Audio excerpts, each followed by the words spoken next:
가끔은요, 뒤에 남은 흔적 하나가 수만 마디 말보다 훨씬 더 많은 이야기를 들려줄 때가 있죠. 오늘은 바로 눈 위에 남겨진 어떤 자국 하나를 단서로 삼아서 아주 애틋한 마음이 담긴 한시 한 편을 같이 파헤쳐 보려고 합니다. 이 시의 맨 마지막에 딱 이 장면이 나오거든요. 꼭 미스터리 소설의 첫 장면 같지 않나요? 모든 게 꽁꽁 얼어붙은 겨울 풍경 속에 다른 건 다 사라졌는데 왜 하필 이 발자국 하나만 이렇게 선명하게 남아 있었을까요? 자, 지금부터 저랑 같이 이 시적인 미스터리를 한번 풀어보시죠. 이 발자국이 대체 어떤 비밀을 품고 있는지 그 실마리를 찾아서 시의 가장 첫 구절로 거슬러 올라가 보겠습니다. 이 발자국의 주인을 찾으려면 당연히 시의 시작으로 돌아가 봐야겠죠. 과연 시인은 누구를 이렇게 애틋하게 바라보고 있었던 걸까요? 시의 첫 구절입니다. 아주 아름답고 우아하게 떠나가는 한 여인의 뒷모습이 그려지는데요. 이걸 한 글자 한 글자 뜯어보면 그 모습이 훨씬 더 생생하게 다가옵니다. 자, 이 한자들을 보세요.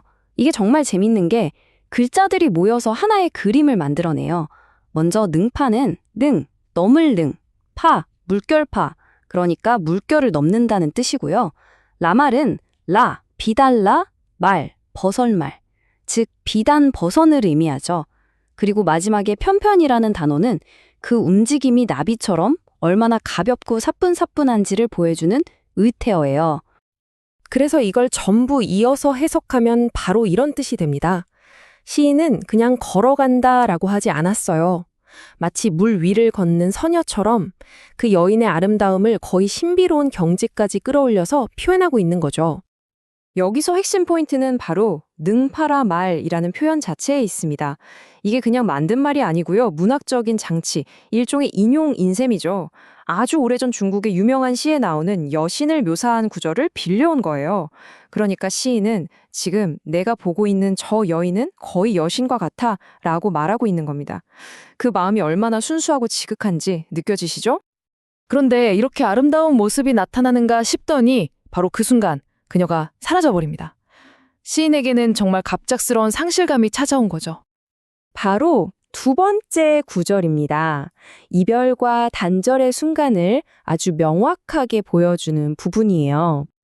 여기서 가장 중요한 한자는 중문입니다. 무거울 중 문자를 쓰는데 말 그대로 겹겹이 쌓인 문이라는 뜻이죠. 한번 들어가면 다시는 나올 수 없을 것 같은, 안을 들여다볼 수도 없는 그런 견고하고 최종적인 장벽을 상징해요. 그리고 묘연하다는 건 그 너머가 얼마나 아득하고 멀게 느껴지는지를 강조하는 말이고요. 네, 이것이 두 번째 구절의 의미입니다. 시인은 그녀를 따라갈 수가 없어요. 그녀를 향한 마음은 점점 깊어지는데 현실의 거리는 절망적일 만큼 멀어지고 만 거죠.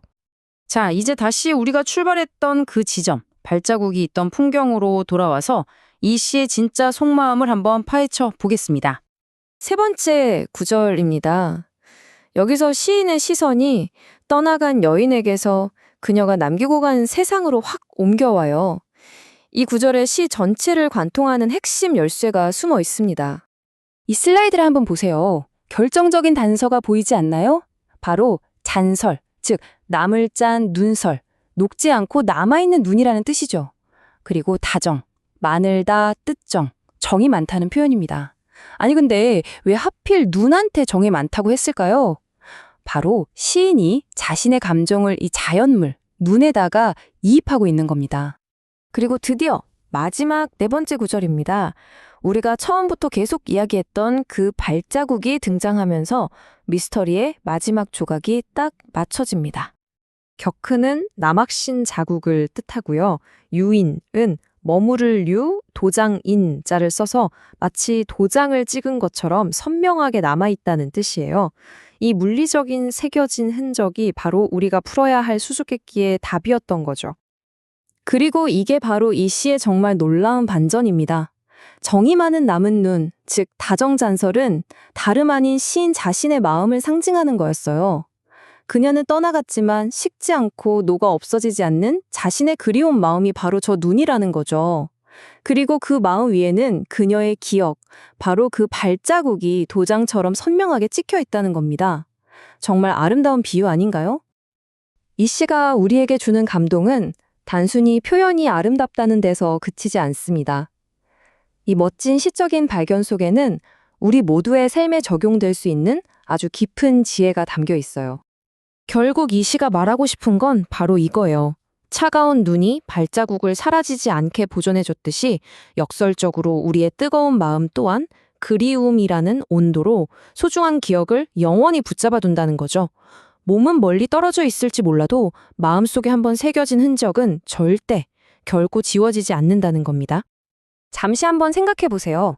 여러분의 마음이라는 눈밭 뒤에는 과연 어떤 사람의 혹은 어떤 순간의 발자국이 가장 선명하게 남아있나요? 어쩌면 그 흔적이 바로 지금의 여러분을 만들었을지도 모릅니다. 자, 이렇게 시의 이야기를 모두 풀어봤으니 이제는 그 깊이를 다시 한번 음미하면서 원문 그대로를 감상해 볼 시간입니다. 조선시대의 문인화가 강세황의 시, 노상소견이었습니다. 떠나간 사람에 대한 그리움이 시간이 흐르면서 잊히는 게 아니라 오히려 마음속에 더 선명한 흔적으로 남는다는 이 아름다운 동차를 오늘 우리에게 전해주고 있네요.